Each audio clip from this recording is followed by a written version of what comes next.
But what I told her, I said, you know what? Like the time is now, like we have to leave those people behind. We have to leave those people behind. It's time now that we put our mindsets on the ark, that we operate as if we understand what's going on. You know, we have to go from a state of trying to, because everybody goes through this state. You know, once people get some enlightenment, the first thing you want to do is share it with your loved ones.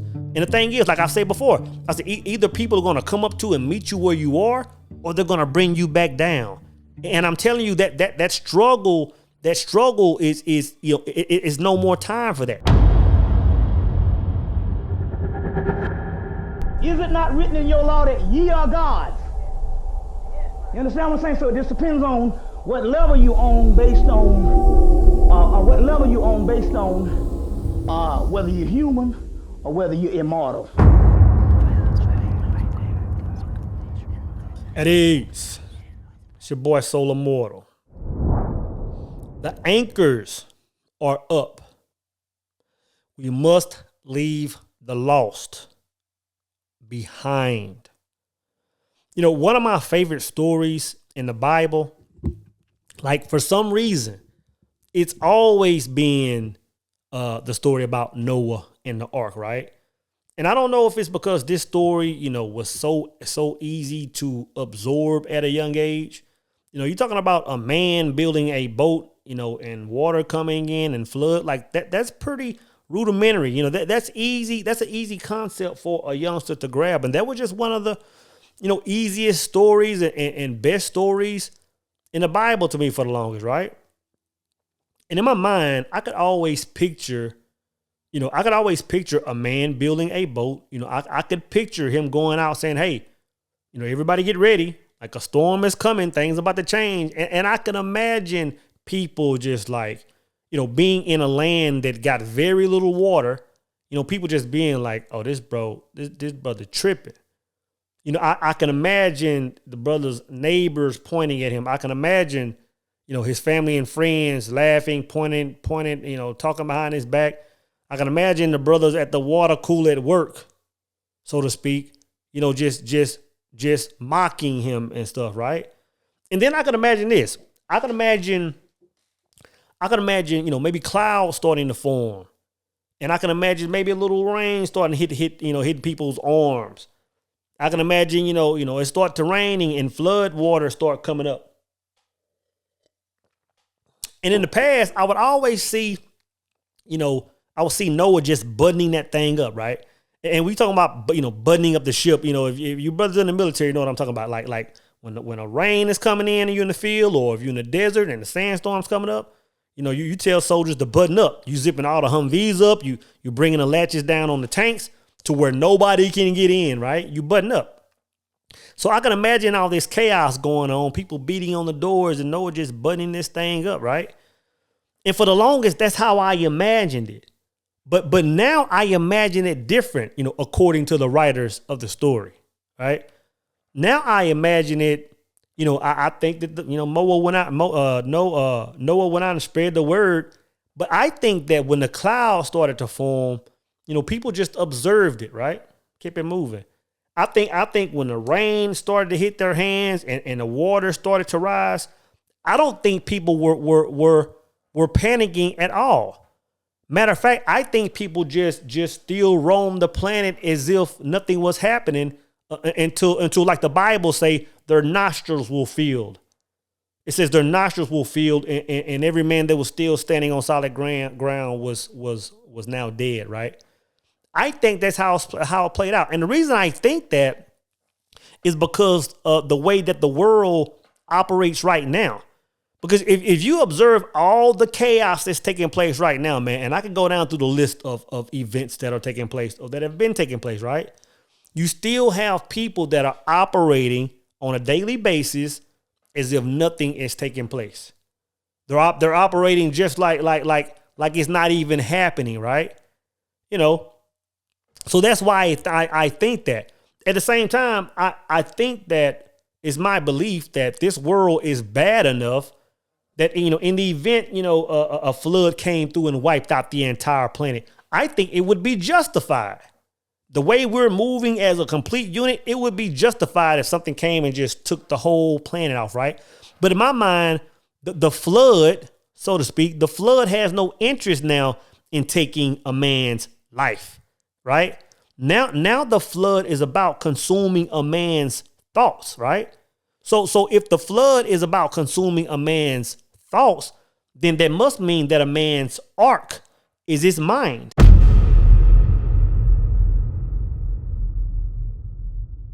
I'm telling you, brothers, I'm convinced that the flood of our era is information, and that the majority of people, the far majority of people, are wading in the waters and have no idea, right? And this is why I say that. This is why I think that, that information is the new flood. How many people do you know personally that are free thinkers, right? And when I say free thinkers, I used to consider myself a free thinker. I'm a man that has no religious affiliation. I have no political affiliation. I don't really separate myself with any of the major bodies of the world. And I used to consider myself a free thinker until I met a free thinker. And I've met a series of free thinkers, right? I can remember when I was in Chicago a couple of summers ago, right? I love Chicago, man. And I can remember me and some of my buddies, we were kind of just checking out the city, the restaurants. Chicago is just a bomb, right? And I can remember we came across 3, I don't want to say the word Buddhist monks because I don't know the whole how it's broken up, but they were monks. And I'm talking about monks like head shaved, orange robe, the band. I'm talking about they were straight full-fledged monks. And they would just walk around just kind of talking, man. And I stopped and I chopped it up with a man for maybe 5, 7, maybe 10 minutes. And what I understood just by talking to those guys, I said, you know what? Their minds are doing something completely different than mine. I said, their minds are doing something completely different than the far majority. You know how people say, and I say people say, I've heard that we as human beings only occupy 10% of our brains right now. I don't know how true that is, but what I do believe is whatever we occupy, whatever we have to occupy of our brain, I think the far majority of people have crammed so much of their have crammed so much, music and Netflix and gossip and whatever in their minds that there's very little room to expand your knowledge, very little room to expand your self-awareness. So I think when people isolate themselves, like, live up in the Himalayas and don't, when I say free thinker, I'm talking about no cell phone, no cable, no Netflix, no internet. These are people that just live in on a certain plot of land that grow their own fruits and vegetables, maybe pump a well for water, and their only source of entertainment is each other. I'm telling you, brothers, the mind does a completely different thing when you're in that state. So that's why I'm saying the new flood is information. It's all about cramming as much down your throat and much in your ears, as much in your eyes as possible to keep you in a state where you don't even know what's going on. You have people today wading in the waters, walking around as if nothing is taking place, man. And I'm telling you, the time is coming where the waters are rising. I'm telling you, the anchors are up. It's almost time for us to leave the lost behind. It is time for us to leave the lost behind. I did some work. I used to do a lot of work up in the Midwest and Iowa and that whole region of the world. And up there, you see a lot of Amish people, right?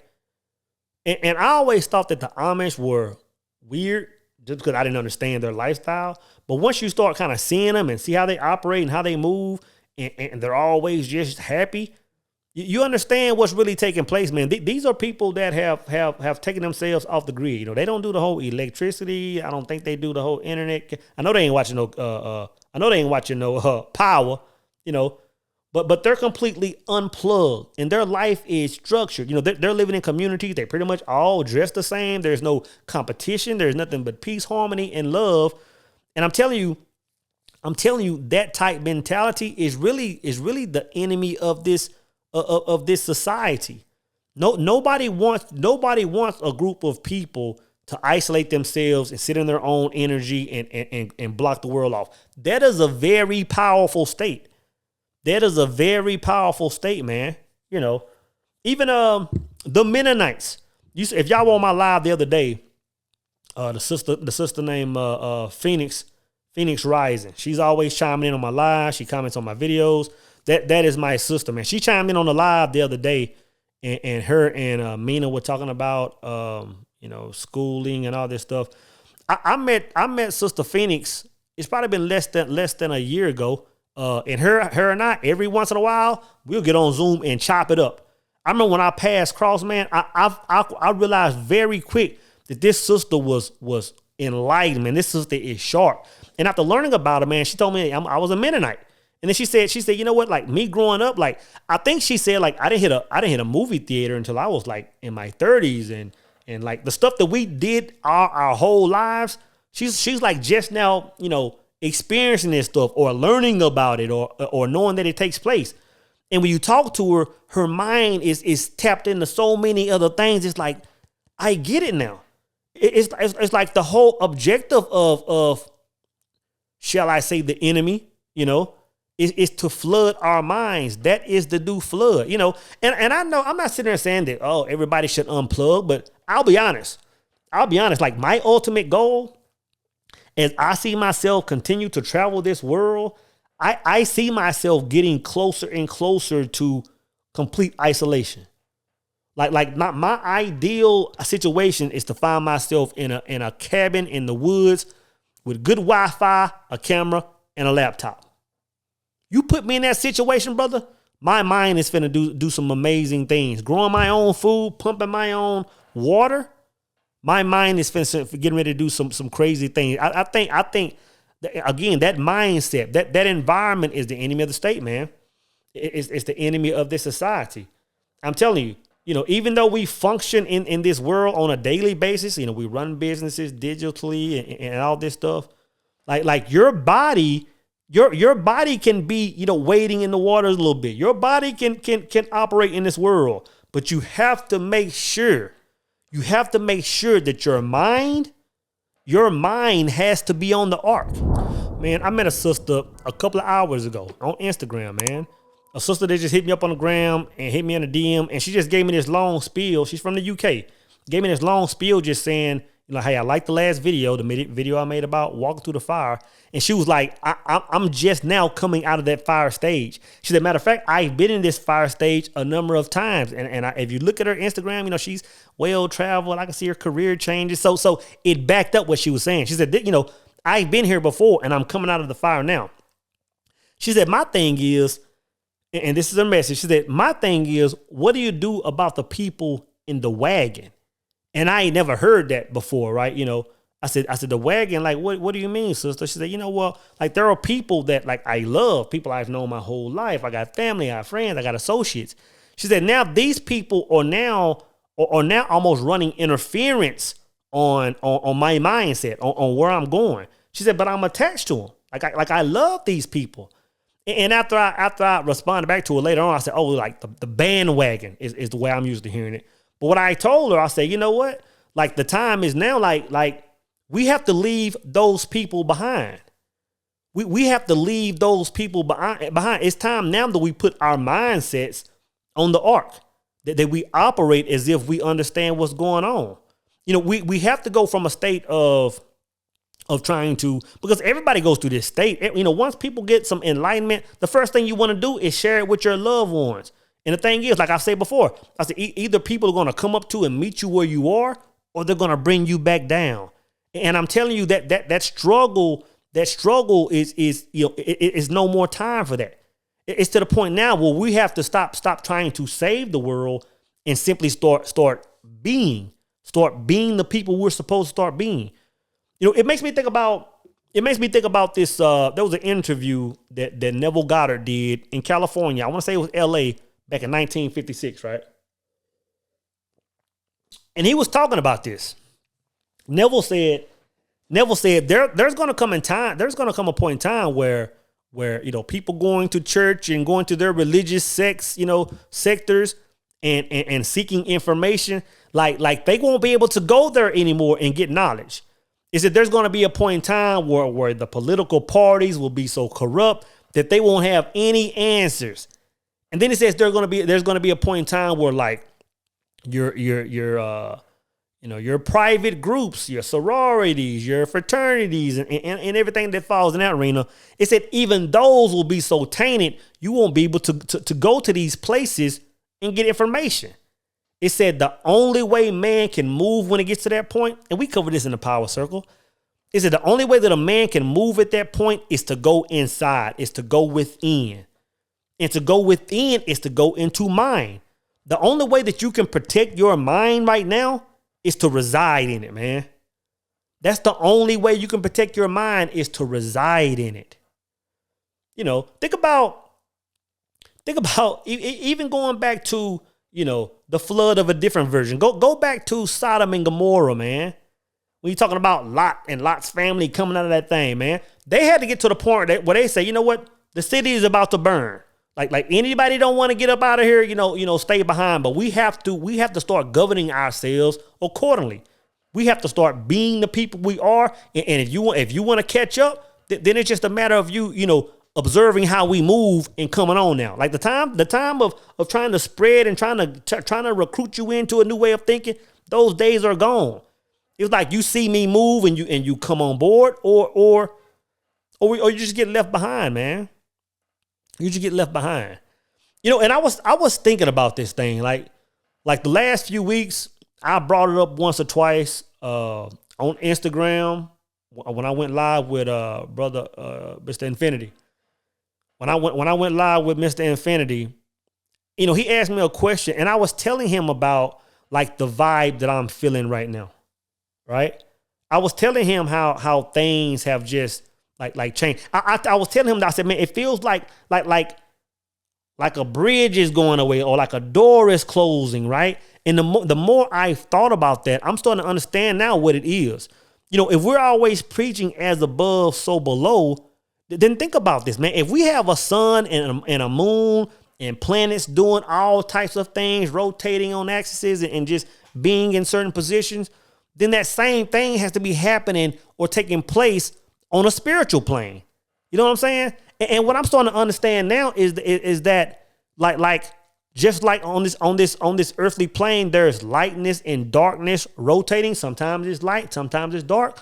I'm feeling that door I'm feeling closing is just a season changing or just a day changing. Like it's been light. It's been the time for light for so long that now it's time for balance. Now it's time for darkness to reside. And I think that when that darkness resides, like there's no time for us, people to be out preaching on street corners, trying to, it's about us just being, us being in our energy. And at that point, anytime someone wants to come on, they just need to come on board. When it comes to like this season I'm talking about, right? This season of light and dark, in my mind, I think that a cycle completes itself roughly every 100 years, right? I think it's on average about 50 years of darkness, 50 years of light, because I look at how things have happened over the last 200, 300 years, right? If you look at 2019, 2020, the series of events that took place, the exact same thing took place in 1919. The exact same scenario took place, I believe, in 1817. And then in 1700s, it might have been 1714 or 1720. I can't remember the year that everything fell out during the 1700s. But it happens like every 100 years, right? So I think that's the cycle, about 50 and 50. And then I think that when these cycles of light are open, I think that's when we get all of our enlightened brothers coming through, spreading new knowledge. And there are a million philosophers. I talk about a handful. I talk about the Goddards. I talk about the Hills. I talk about Bobby Hemmett. But there are a million and one. Charles Hannell, Wallace Waddles. When you think about it, all those brothers, even though they were coming from different angles and talking about different things, all of their information like resided on one frequency. You know what I'm saying? Like a person could easily write one book and talk about what all those guys brought to the table, and it fit in one book and it all makes sense, right? But if you think about 100 years before that, the information that's normal to us now, the stuff that we talk about on a regular basis, manifestation and prayer, that stuff was almost forbidden to talk about a while back. Like when Napoleon Hill, not Napoleon Hill, when Napoleon Hill put out the 16 Principles of Success, one of those books, they shut that down.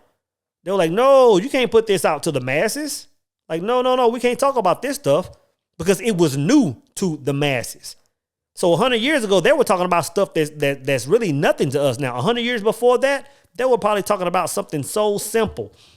So I say that to say this, like now that this door of lightness is either now closing or already closed, it's time for us now as free thinkers, or now as scholars, as men and women that want to know more. It's time for us to dig deeper. Like for the next 100 years, we shouldn't still be talking about what we just talk about now. We should be exploring other things. You know, you look on the walls of the pyramids, look at the hieroglyphs, man, things take, when you think about how the pyramid was built, when you talk about, all the things that's been done in the past and defying gravity, like we haven't even scratched the surface on knowledge, but it's time for us to do our part now. It's time for us to dig deeper and get more knowledge. That's just my belief, man. I believe that during the time of lightness, brothers are spreading a new word. And in the time of darkness, man, brothers are just moving. Because think about it. We, at some point, us brothers and sisters here, we will be the only source of light. Going back to what Neville said when he said, you won't be able to go to certain services and religions and all this stuff to get certain information. Like only the light bringers will be the source of knowledge. So now it's time for us to, instead of trying to, again, save the world, now it's time for us to just move in our light. And again, if somebody wants to get on the boat, they need to find a way to get on it. You know what I'm saying? I'm telling you, man. I'm telling you. Anchors are up. It's time for us to leave the lost behind.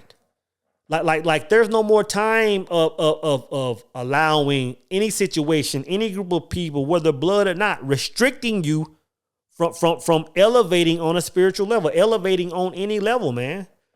Those days are gone. Those days are gone. The anchors are up. Let's leave the lost behind.